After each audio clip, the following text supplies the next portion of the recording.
Christmas Eve. Ben and Melissa are getting ready for Christmas. Ben and Melissa's house has lots of lights on the roof. The lights are many colors. Inside, they listen to Christmas music. Ben and Melissa drink eggnog. Eggnog tastes good. Ben and Melissa hang stockings on the fireplace. They string popcorn. Ben and Melissa put the popcorn string on the Christmas tree. They put Christmas lights on the tree. They put tinsel on the tree. Ben and Melissa put ornaments on the tree. They put a star on top of the tree. They get ready for Santa Claus. They leave milk and cookies for Santa. Ben opens one present. Melissa opens one present. They go to sleep.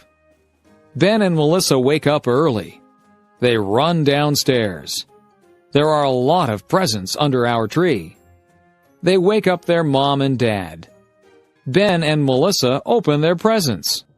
They love our presents. Everyone cleans up the wrapping paper. It is time for breakfast.